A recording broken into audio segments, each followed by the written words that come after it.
Does, for example, this um, method of vocabulary presentation, uh, I forgot the title. I said the effect of, um, for example, the effect of this particular method on developing students' vocabulary knowledge. So the question would be this: does this particular method have any significant effect on a student's vocabulary knowledge? So you see that the title has changed into the main research question. So your title of the title of your proposal would be the main research question: compliance with equality legislation in the charity sector, a study of reasonable adjustments made in 3 London care homes. This is an example, not in your field. As you can see, this title provides a clear indication of what the research is about, right? What is the research about here in this title? Compliance with equality legislation, right? In the charity sector. How to use this equality, among these different types of, care homes in London. Do they comply with those kinds of equality features in those care homes in London or not? So a study of reasonable adjustments, how we can make reasonable adjustments to these kinds of this kind of problem. That is a title. So it paints a high-level picture for the first-time reader, which gives them a taste of what to expect. Always aim for a clear, concise title. Always aim for a clear and concise title.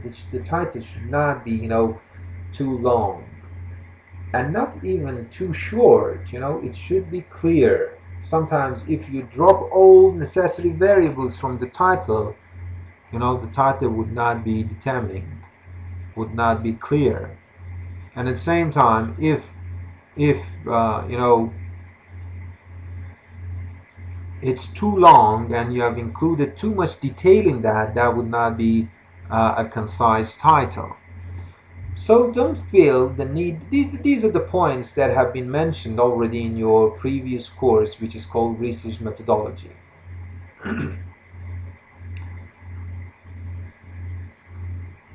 Alright, don't feel the need to capture every detail of your research in your title. As I told you, it should not be too long.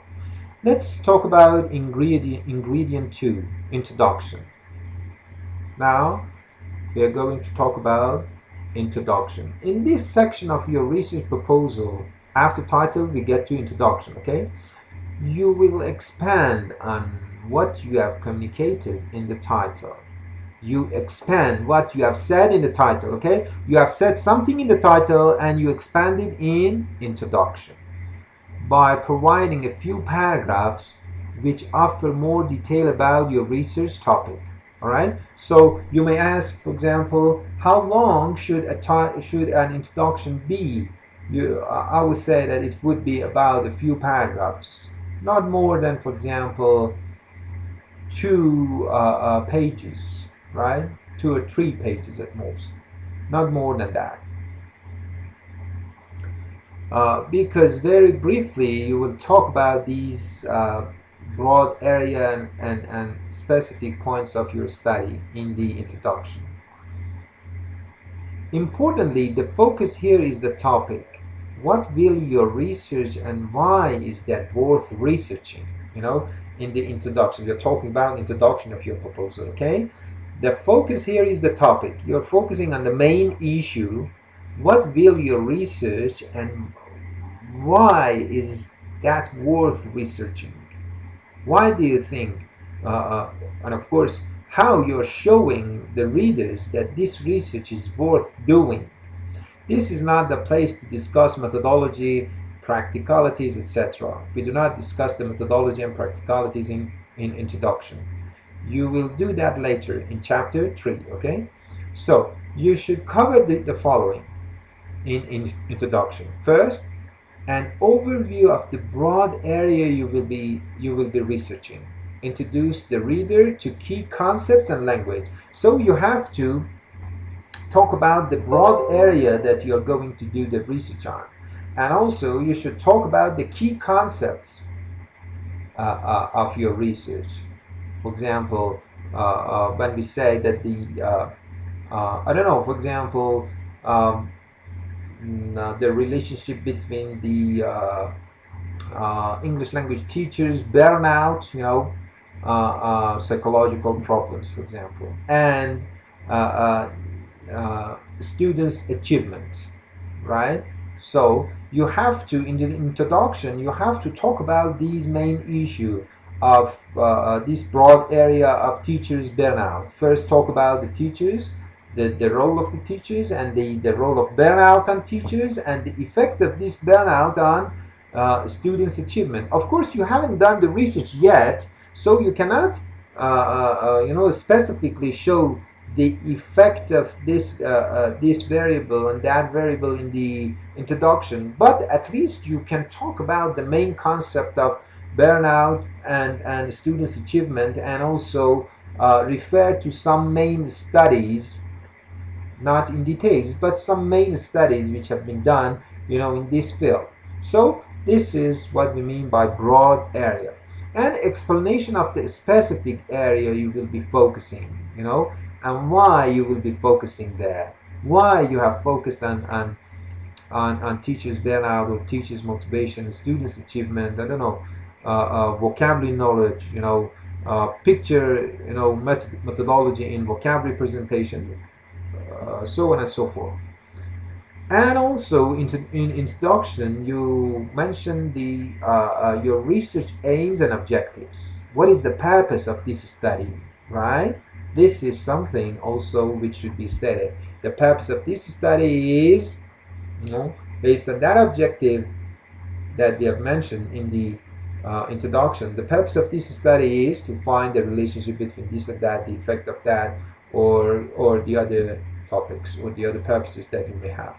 Your research questions and sub-questions, right? If applicable, of course.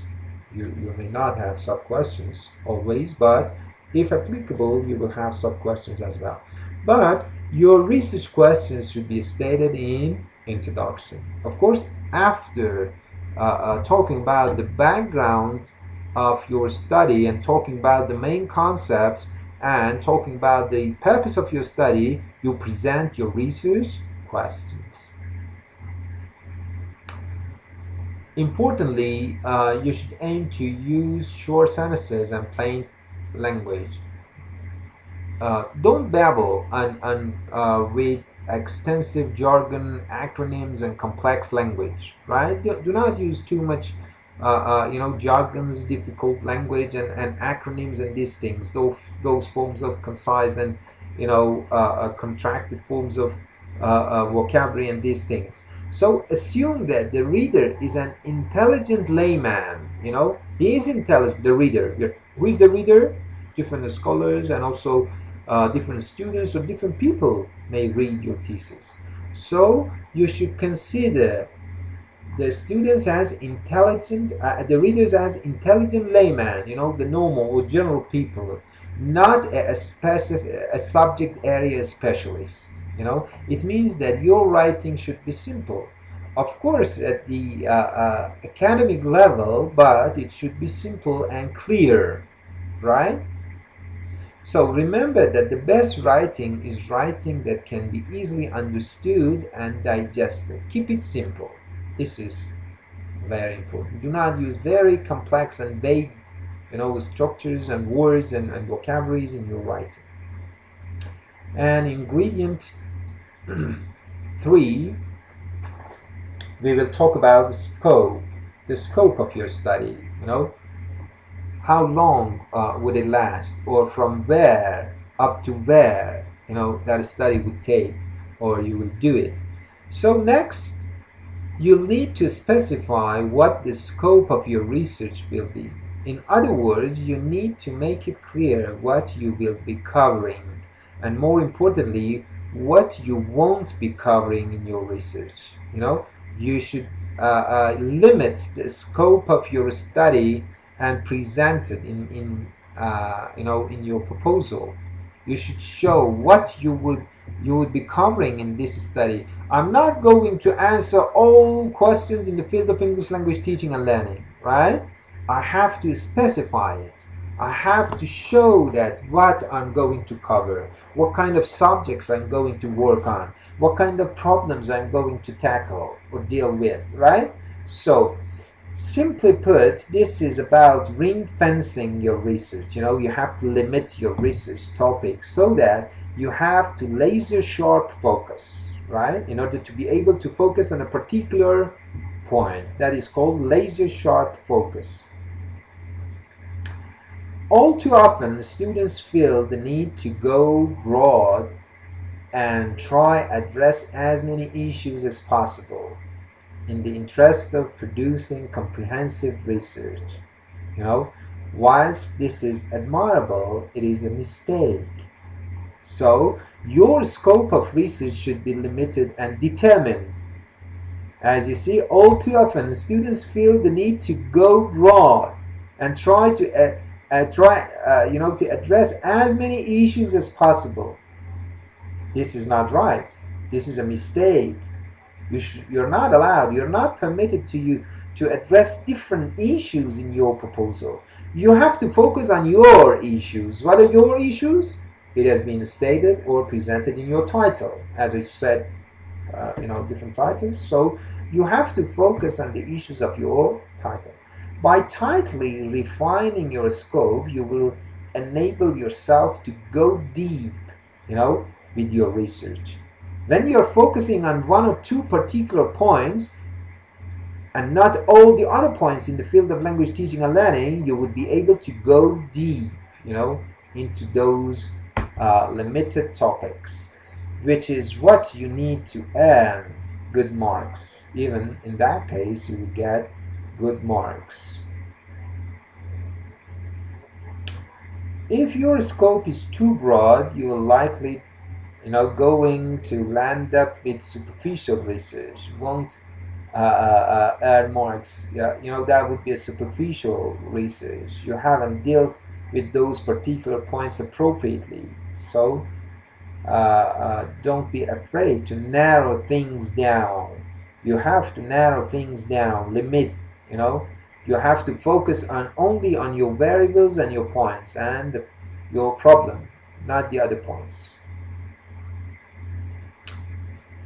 Ingredient 4, literature review. All right.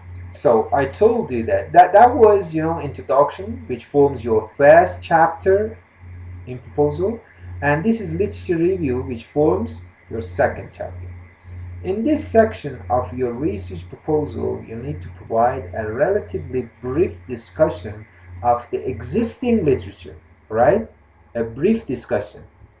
Why brief? Because it is proposal. It is not thesis. In your thesis, you have to expand those existing literature in your field, all right? So in proposal, that's why we say that, for example, the literature review section of your proposal should not be more than 3, 4, or 5 pages, not more than 5 pages, because you have to keep it for your own thesis, for your actual thesis. In your actual thesis, the review literature or the literature review section should, or we can say can, be, for example, 20, 25 pages up to 30 pages. Over there, you're permitted to talk about the variables and go into depth and talk about different issues relating and issues and concepts and also previous studies in that particular field. But in your proposal, it should be brief. And brief what? About what? Discussion of existing literature. The existing literature means that the previous articles and papers which are which exist in the field of English language teaching in your field. Where can you find it? In the journals, right? On internet, on books, on journals, in conferences and the other places. So you have to check them and find the